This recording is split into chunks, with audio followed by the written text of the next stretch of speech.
I'm here today with Catherine Meeks. Catherine is Executive Director of the Absalom Jones Center for Racial Healing. She's the retired Clara Carter Acree Distinguished Professor of Sociocultural Studies from Wesleyan College and founding Executive Director of the Lane Center for Community Engagement and Service. She's frequently asked to present commentaries on Georgia Public Radio and other radio and television programs. She's the author of 6 books and 1 inspirational CD and is the editor of Living into God's Dream, Dismantling Racism in America, and co-author of Passionate for Justice, Ida B. Wells as Prophet for Our Times. She's the winner of the President Joseph R. Biden Lifetime Achievement Award and holds a master's degree in social work from Clark Atlanta University and PhD from Emory University. We were also very blessed to have Catherine contribute to our book, How to Heal Our Divides, a Practical Guide. Catherine's new book is titled The Night is Long, but Light Comes in the Morning, Meditations for Racial Healing. You can learn more about all of Catherine's work at centerforracialhealing.org. So Catherine, it's so wonderful for you to join us again, and congratulations on all the amazing things that you've done. Well, thank you very much. I'm very delighted to be here and so appreciative of the work you do, particularly with calling us to think deeply about divisiveness and unity. And so I think those are 2 ideas that are so important. So I appreciate that work as well. Well, thank you. I mean, any opportunity I get to collaborate with you on any front is a blessing for me. So thanks. But any event, maybe would you mind telling people a little bit more about yourself than what I kind of briefly touched on? Well, yeah, I could say a little bit. I am a retired professor. I taught college for 34 years and decided in 2008 when I left from teaching college that I was going to become a craftswoman and make aromatherapy products and cards and give my brain a break. Well, that lasted for a little while. And then it became clear that I needed to get back into the work of racial healing and dismantling racism. So I became the leader, the chair of the Commission for Dismantling Racism for the Diocese of Atlanta. And then that morphed into the Center for Racial Healing that has become a resource for the entire Episcopal Church and other people outside of the Episcopal Communion who have discovered what we're doing and find it interesting in terms of their own work. So I'm very, very grateful for all of that. When I was preaching at the Washington National Cathedral back in May, I started my sermon by saying it was a long journey from my sharecropping father's house to the pulpit at the Washington National Cathedral. Mm-hmm. And I guess I would want to say that again, that is the long journey that I have been on of seeking the path to liberation and then trying to find a way to share that path and the meaning on that path to other people so it can be helpful to them in their journey toward liberation. Well, I think everybody needs to be liberated and everybody needs to find their own path. But I think we can help each other by sharing what we're learning. Absolutely. And you've done an amazing job along that journey. So, a great role model for us all. Thank you. Maybe can you tell us a little bit more about what the Center for, Racial Healing does today? What kinds of programs do you have? What kind of activities, things like that? Well, the big thing that we do is 25 classes a year on dismantling racism that are online now since COVID. They were in person, and we would have people coming from out of town to be in those classes. And since we've been doing them online, we've had people from around the country in those classes all the time. It's a day-long workshop that kind of to get people going when they're waking up a little bit or maybe not waking up at all. In our diocese, these classes are mandated for leaders. So whether you want to take it or not, you have to. But other people come because they really want to. And a lot of the folks that are becoming priests or deacons or whatever who have to take it don't mind taking it either, but sometimes we do find people who really resent having to do it.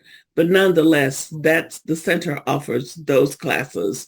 We, in addition to that, offer a large array of programming around health inequities, environmental justice, immigration, and mass incarceration, as well as the basic dismantling racism class, and we do have someone who's doing a spiritual formation class that is designed to help people be engaged in a kind of contemplative way around racial healing for the rest of their life by choosing a discipline and having a daily practice that is geared in that direction. So those are just a handful of the things that programs, and then we have we do a lot of webinars, and of course we've done a lot of webinars, Yes, and we're still doing some. We have our website has a YouTube channel attached to it that has all of our programs, so people can go there and listen to whatever they might like to hear. I do a podcast and a blog called The Brave Space. And so people, and that's all on our website as well. And then one of the things that you'll find at our website that you won't find it in other places dealing with race is the virtual library that focuses on Latinx people, Asian and Pacific Islanders, Asian Americans and Pacific Islanders, African Americans and Indigenous people. And we've tried to put materials in each of those categories so that people can come to our website and look up something on Indigenous people or African American people, and it's all there in a concise, concrete place where they can find it. We did that for a lot of reasons, but one of the main reasons is we want to make sure that we do a better job of teaching about all of the major oppressed groups in this country, because it's easy to fall into the trap of talking about one group over another group and setting up a kind of oppression hierarchy that we want to be careful not to do. So the center and we're located across the street from a consortium of historically Black colleges, the Atlanta University complex. And so we work with students a good bit. We are also in a Black community that is very mixed in terms of part of it's thriving and part of it's not thriving. So that's also an equal challenge to me, because I don't believe you ought to be in a community going out across the world doing things and the community around you has no impact from your presence. I think the community around you should be impacted by your presence. So we're looking every day into how to be more engaged with the local community that we're in. Wow. What a scope of things that, the center's involved in. That's really just quite impressive. Yeah.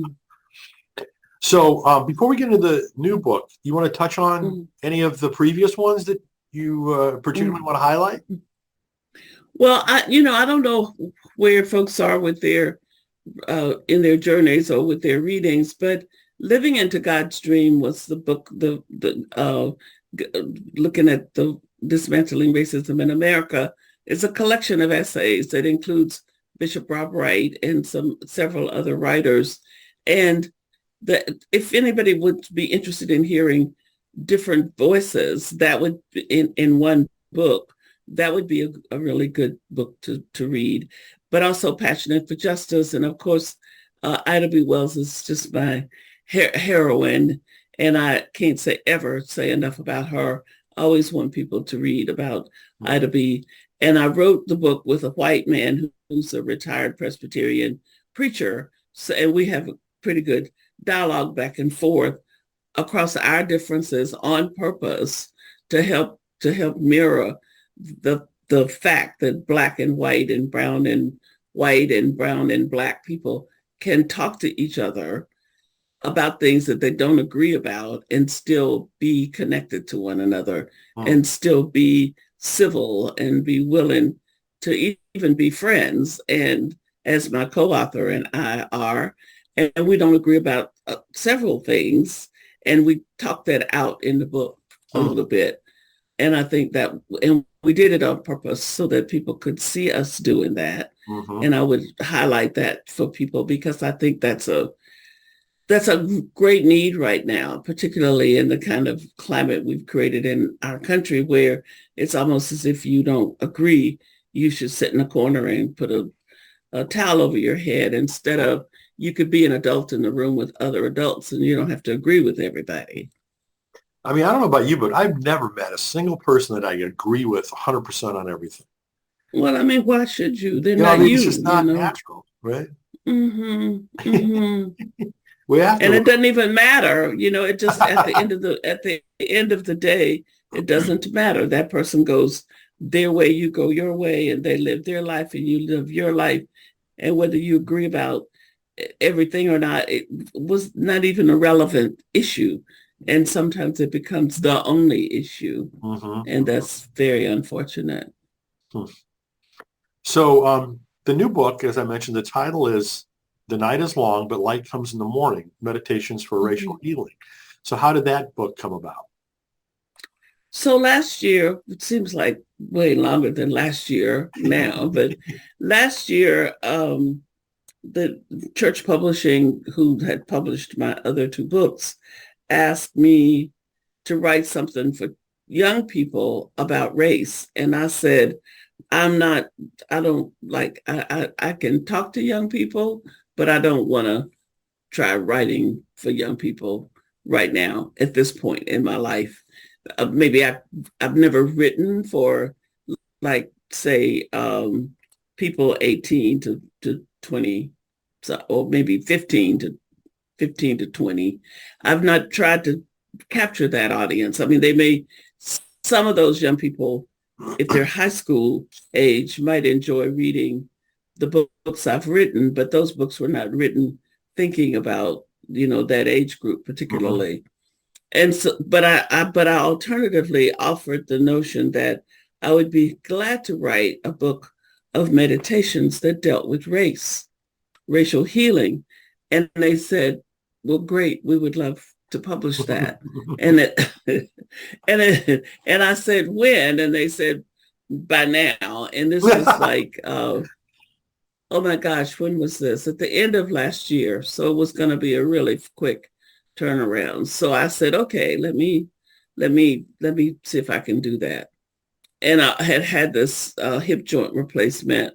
And then and the deadline was when I got the contract, the deadline said it was May 15th.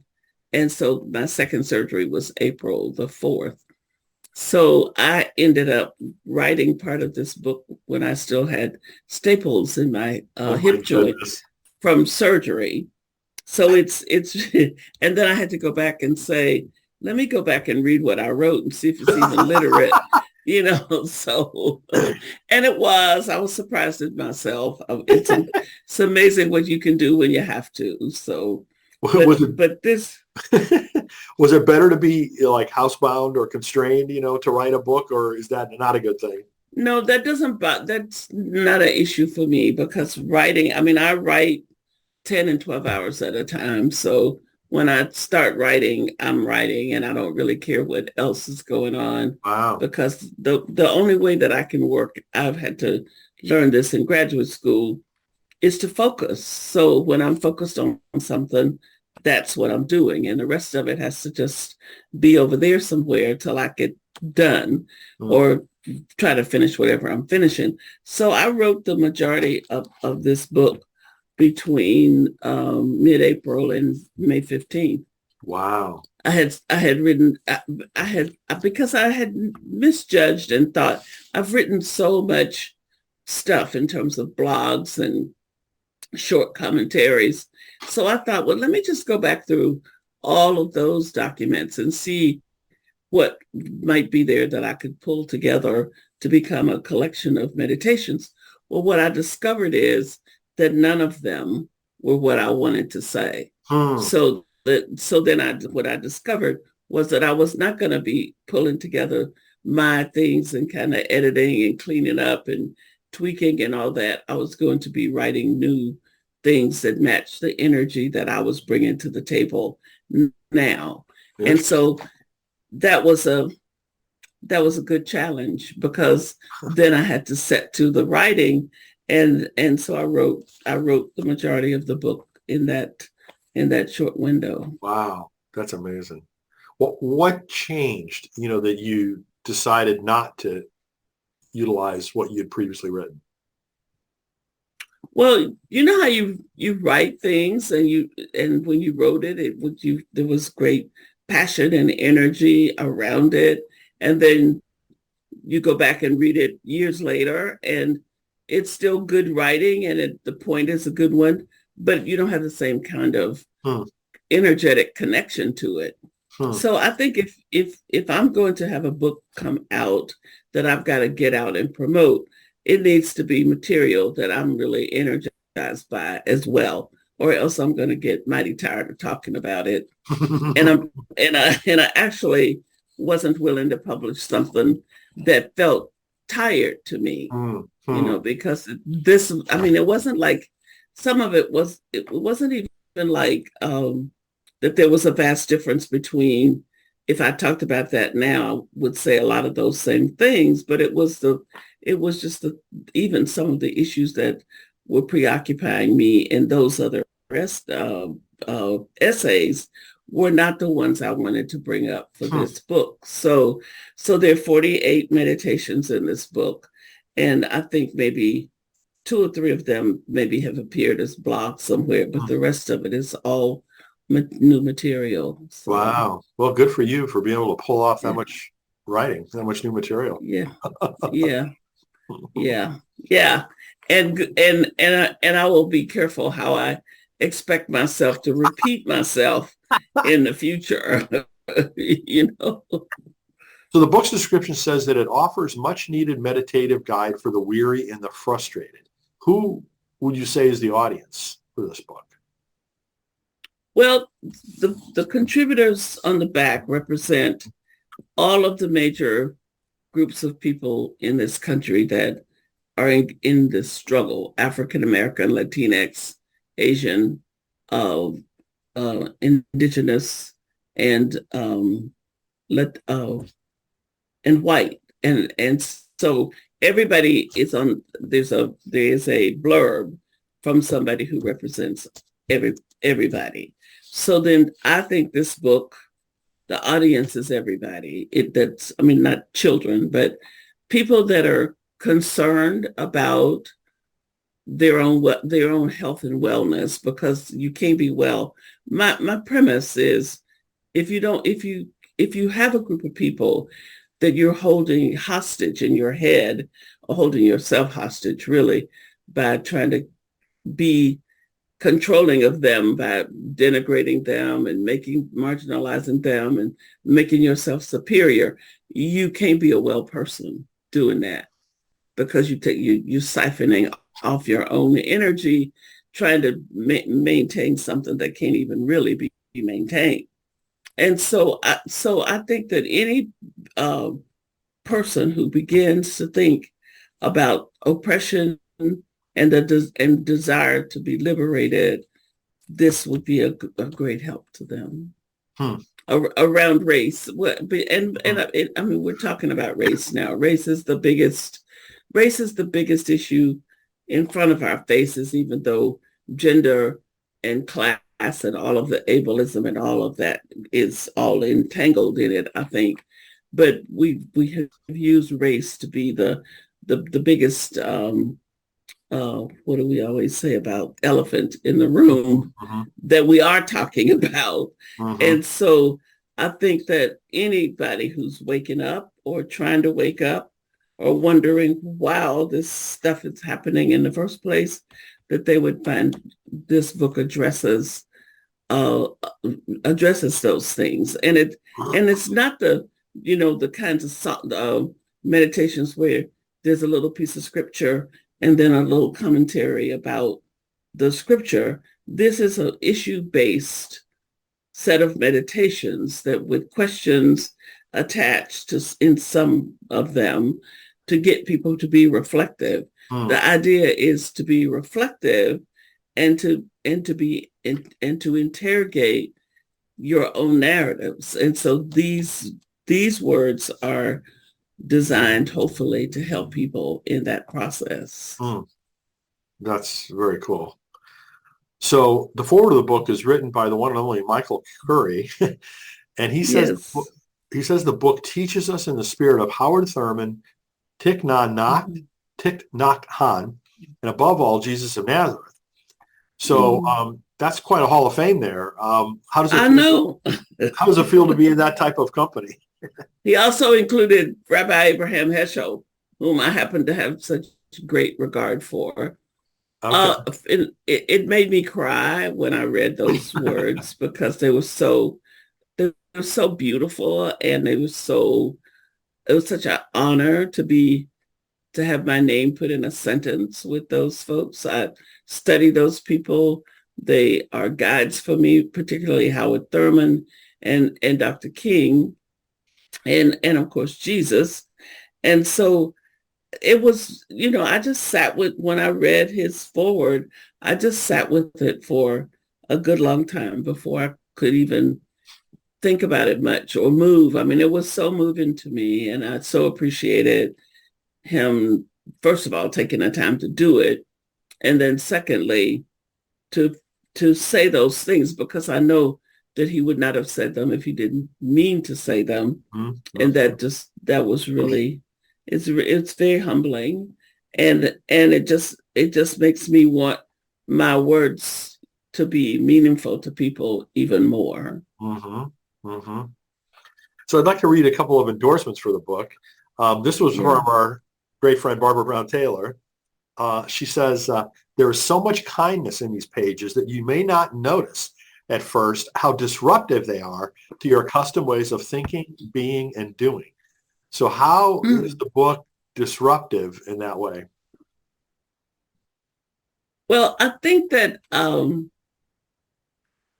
people come to meditations. I mean, it's something that's race, particularly white people, come with fear that they're somehow going to be beaten up and made to feel bad about themselves. So they come with their guard all up.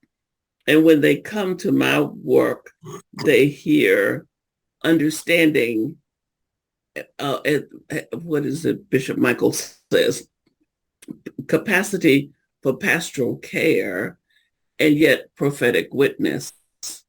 They find those things coupled, and that's different from what people are used to finding. People are used to people beating you up over the head with prophecy or being so pastoral till they don't really help you.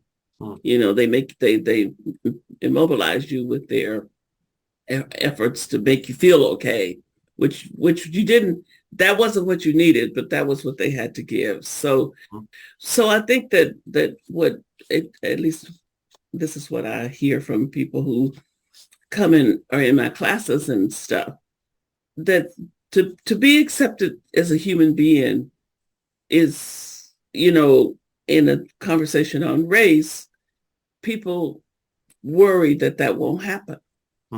And so when somebody says, a white person tells me of a wounding that they had, that they've blown it way out of proportion and made it into like they lost their arm, but really it was just a tip of a fingernail, and have me say, I understand. I know how, I have some sense about what that feels like, but you do have to keep perspective, and then to tell them, so to be affirming, but then to say, but you look at what you're doing. You have a broken fingernail, and then here's these people whose hands have been chopped off, and you want to have the same grief pattern here. You're entitled to your thoughts and feelings, but you have to put that into conversation with this other truth over here. I think that's how the subtlety Mm, uh, happens. That mm, because you're busy being glad that you're being heard, and then you get to hear, but go further with this. You're given this kind of energy. It was your fingernail, and this person sitting here telling you, I lost my hand or maybe my arm, and you can't hear them because you're preoccupied with your fingernail got broken. And so while I can acknowledge how that might be for you, I want you to look at these together and see what you mhm, think. mhm. And it's a completely different thing from just jumping down somebody's throat Yeah, yeah, or absolutely. saying, how dare you, how self-centered. Soon as you start on that track, they've already left the room. Mhm, mhm, And so you can talk all you want, it makes no difference. mhm, But when the person can say, well, somebody is affirming here to me, they're listening to you. And mhm, now you get to say, but look, I'm affirming, but did you think about what you were just saying? mhm, How about the person over there that was saying this other mhm. thing? And they get to go home and think about it, instead of having left the room before I had a chance, before they even heard what I was trying to say. Mm, And I try to practice. I mean, it's not like I set out. Nobody told me to go teach this way. This is my looking at results that makes me understand what the dynamic is. I just have tried to stand up and be this compassionate person. I think it's compassionate of listening, like you were saying earlier about listening, and then kind of reframing and putting things back out that so they become prophetic witness is really a gift. And I think, mhm, and it's a gift that has been given to me, but it wasn't like a skill that I went somewhere to learn. mm. And I'm looking at it after the fact and being able to name it. I had no idea about it for a long, long while. Mm. Well, I mean, it seems like a compelling approach, and kudos to you for Mm-hmm. discovering it. Mm-hmm. So here's another endorsement from our good friend Kelly Brown Douglas. She says she calls us to discover the sound of the genuine that dwells within us. What would you Mm-hmm. say is the sound of the genuine? Mm-hmm. Well, it's first of all, the words themselves come from Howard Thurman, as Howard Thurman talks about the necessity for every human being to get clear about who they are. Who are you really when nobody's in the room but you? Who are you when you're by yourself? Who are you? What is at the core of yourself? What makes you the person that you are? And Thurman says that process to becoming that kind of aware is searching for the genuineness in your own self. And as you discover what's real, the genuine, what is real, what is not somebody's projection or somebody else's story or whatever. Once you discover that you travel on the earth, look, and you hear it when you meet it in other people. And so um, Reverend Kelly is talking about the ways in which this book and my work helps people to facilitate that process of being on that search, or even knowing that that's a search to be on, because Hmm, there are a whole lot of searches, I think, that people maybe aren't on them because they just don't know that they could be, mhm, mhm, so, mhm. but that whole march across your life, trying to be an authentic person who tells the best truth you can tell, and who isn't moved by, as Thurman says, by every wind that comes along. That is the person who's grounded in the sound of the genuine, the sound of their own voice, not the voices of other people, not that he talked about you not even needing much affirmation because you're so clear about where you stand. I mean, that takes a long time to get there, but that was he understood that. Mm. So what would you say would be like the one thing you would want readers to take away from the book? I think to be more hopeful. Hmm. I think that right now in our country, we have a huge deficit of courage, and we have a huge deficit of hope. Hmm. We look at the suicide rates and how they are escalating, and we need to try to think about that some and not just blow it off. I think it has something to do with people's lack of hope.